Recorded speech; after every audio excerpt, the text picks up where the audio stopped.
vėl merginos. Ir vyrai bendrai. Mėlyi, pirmiausiai nustokim šerti nustokim šerti pinigais tuos, kuriems nebūtina dabar mokėti, nes jūs neturit problemų. Aš jau kelintas kartas pamatau, kaip žmogus puola ieškoti, kas su manim negerai, nes pačiu pas mane, palauk, realiai tu normalus žmogus. Aprašymą toliau skaitai, tu normalus sveikas žmogus. Tiesiog, tu esi emocionalus žmogus, ypač merginos.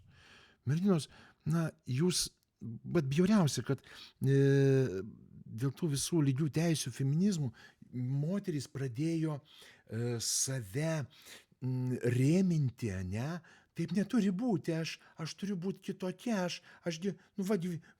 visi normalūs žmonės, pavyzdžiui, aš nežinau, kaip susirašo, bet, suprask, žiūrėk, šitas vyras, jisai tai neemocionalus, nieko čia nesisklaido, eina, dirba, gyvena. Palaukit, jų moterys ne vyrai, vyrai ne moterys. Yra video, pasižiūrėkit, aš aiškinau, mes per žiauriai skirtingi. Ir moters vertybė būti emocionaliu žmogum. Vyro vertybė būti tvirtu, būti kampuotu, būti susikaupusiu, būti, ta prasme, logišku. Tai yra mūsų vertybė, vyrų, ane? Moters vertybė atvirkščiai. Dėl ko mes darom šeimas, dėl ko mes mylim vieni kitus, mes negalim gyventi vieni be kitų. Nes vyrai turi tai, ko neturi moterys, moterys turi tai, ko neturi vyrai. Vyrai neturi tokio neribojamo bombos baliono emocijų. Jūs, moterys, tai turit. Jūs mums dėl to reikalingos. Kad mes šalia savęs turėtume tą emocijų vulkaną, ne?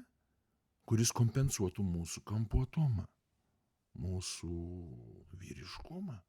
Jūs, moterys, turi būti moteriškos. Mes, vyrai, turim būti vyriški. Viskas labai paprasta. Ir sakau, nustokit šerti daktarus ir ten vaistinės. Jūs nesergat. Jūs pirmiausiai pasižiūrėkit, gal tiesiog jūs normali moteris. Ir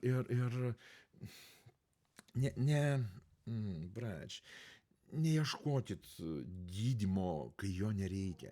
Neieškokit savo lygos, kai jos nėra. Tiesiog gyvenkit ir džiaukitės.